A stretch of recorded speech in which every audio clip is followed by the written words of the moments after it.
When you think about India, my mind almost always goes to the travel brochure version. Hmm. The Taj Mahal, the food, the colors, Yeah.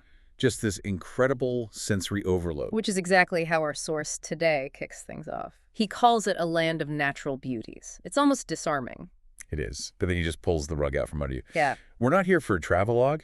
We're looking at a presentation from a man named Pastor Joshua Lal, who's based in Faridabad, right outside New Delhi. And the picture he paints is, well, it's disturbing. It's a status report from the ground, and it suggests all that diversity we admire is actually becoming a liability for some people. A stark pivot. He's talking to an international audience, New Beginning Ministries, and his whole goal is to strip away that incredible India slogan. And show what exactly? The mechanical day-to-day reality of being a Christian in India right now, and it's not about random violence. It's about systemic pressure. Systemic. That's the word. I think people see headlines and assume it's just, a riot here or a skirmish there. But Lal is describing something that feels so much more organized.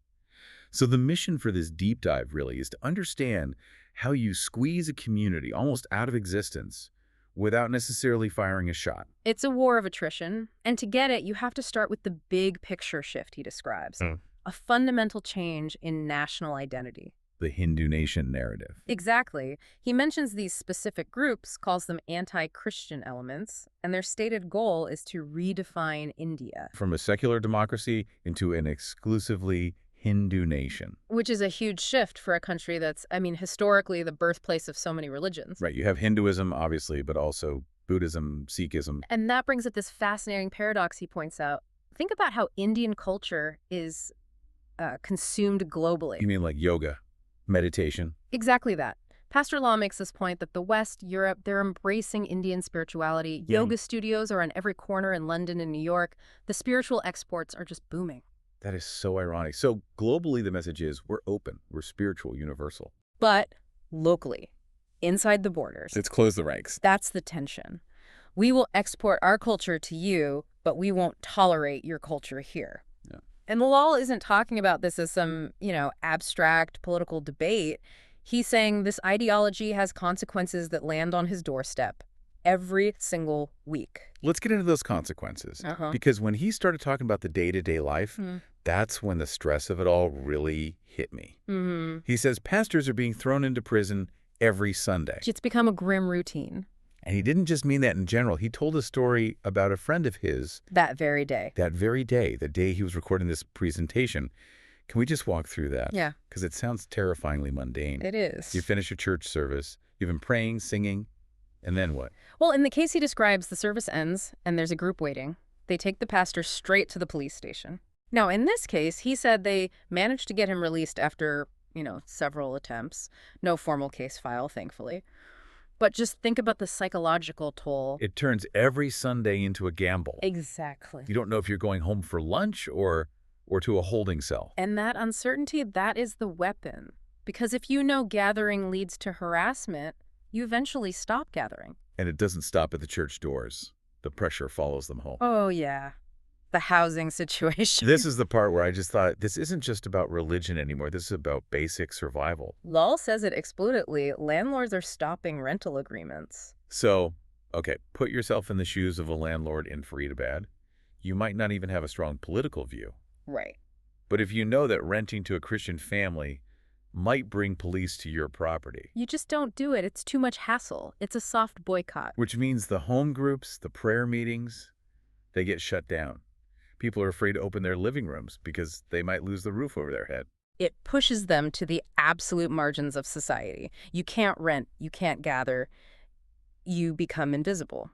But there was another layer to this squeeze that I found really sophisticated in a dark way. The way they handle charity. The redefinition of social work. This is crucial. Yeah, because usually if I tell you someone is feeding the poor. You think, that's a good person. Right. But in this context Lal's describing, those actions are being completely reframed. They're interpreted as allurement or Deception. deception. That was the word. Yeah. The narrative becomes you're not feeding that hungry person out of kindness.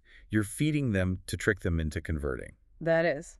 Wow. I mean, it's a brilliant move if you want to stop it. It turns the humanitarian into the villain. And the act of giving becomes a crime scene. Giving a sandwich is potentially buying a soul under this framework. So pastors who feel this duty to help the poor, they walk right into a trap. And once you're arrested for deceptive charity or just holding a service, you enter what sounded to me like a bureaucratic nightmare, the anti-conversion law.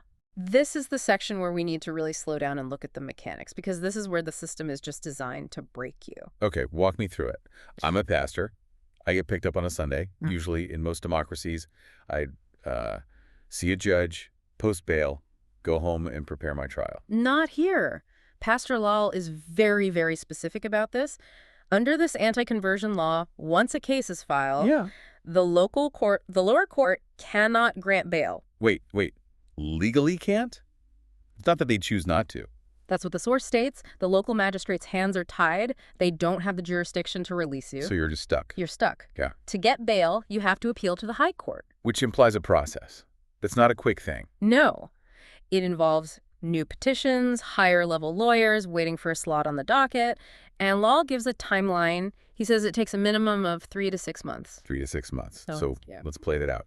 Even if I'm innocent, I haven't been convicted of a thing. Yeah. But because the local judge can't let me go, I am sitting in a cell for half a year, just waiting for a high court judge to read my file. Exactly.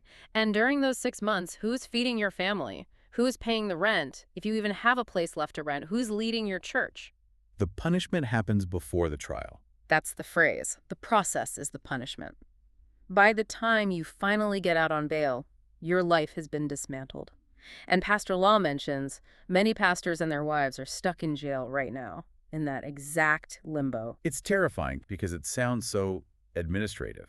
It's not a firing squad, it's a filing delay. But the result is the same. The person is removed.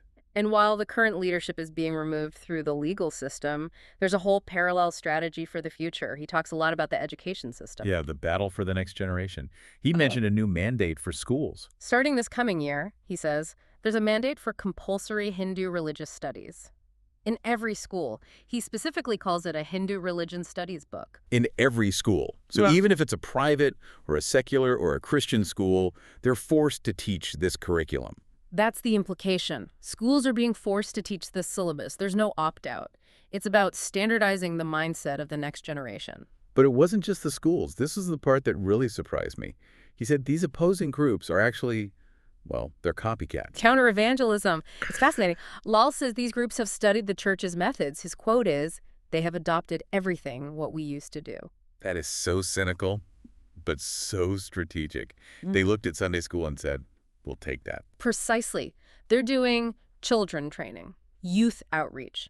They're using the exact same structures, the songs, the gatherings, the youth engagement, but for the opposing religious agenda. So it's a pincer movement on the kids. The state forces them to learn it in school. And on the other side, these private groups are running their own version of Sunday school that preaches against the church. Yeah. It creates an environment where that Christian identity isn't just suppressed, it's actively replaced. And if you remove the pastors through jail and you capture the minds of the children, the community it eventually ceases to exist.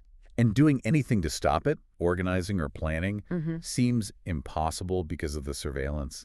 We touch on tech in almost every deep dive, but this felt so personal. It is. It's not general data collection. Pastor Lal just says, our phones have been hacked. He mentioned apps being installed? Yes, apps to monitor conversations. And he says whenever a case is registered against a pastor, they immediately start inquiring into their emails, their chat groups, their contacts. It's network analysis. That's it. They're not just looking for evidence. They are mapping the social network. Who are you talking to? Who is supporting you? Which must create this incredible paranoia. If I know my phone is hacked, I'm terrified to call you because I might get you in trouble. It isolates people. But the surveillance is so effective because of the labels they attach to these people. We have to talk about the rhetoric he mentions. The criminal label. It's worse than that. He says they're spoken to using criminal languages and treated as if they are terrorists. Terrorists. Think about the weight of that word. If you label a minority group as terrorists, you're not just saying they're criminals, you're saying they're an existential threat to the nation. And it justifies everything we've just talked about. Of course. If you're a terrorist, of course you shouldn't get bail. Of course your phone should be hacked. Of course no one should rent to you. It dehumanizes them completely. It tells the average person, do not sympathize.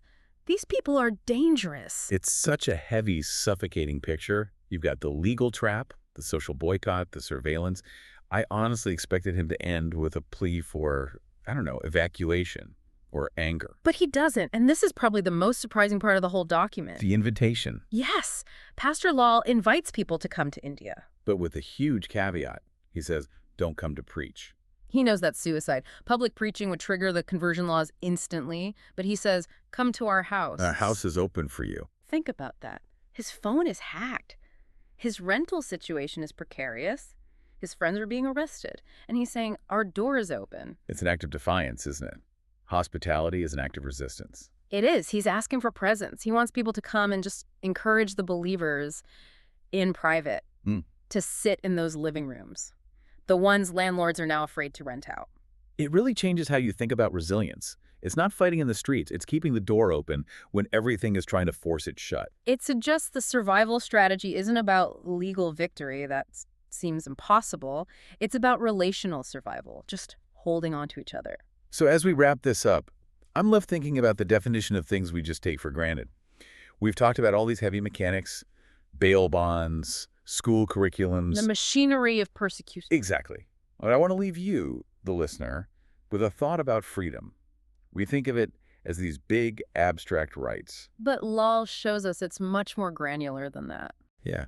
I mean, if you live in a world where giving a starving person a meal is legally a crime called deception, or where being free means sitting in jail for 6 months just to file a piece of paper, then what does freedom actually mean on a daily basis? It's a question of agency. It forces you to wonder, how strong does your conviction have to be to keep functioning when the entire system, from the school board to the police station, is designed to just grind you down? And yet, the door remains open. And the door remains open. That's the image to hold on to. Thanks for taking this deep dive with us.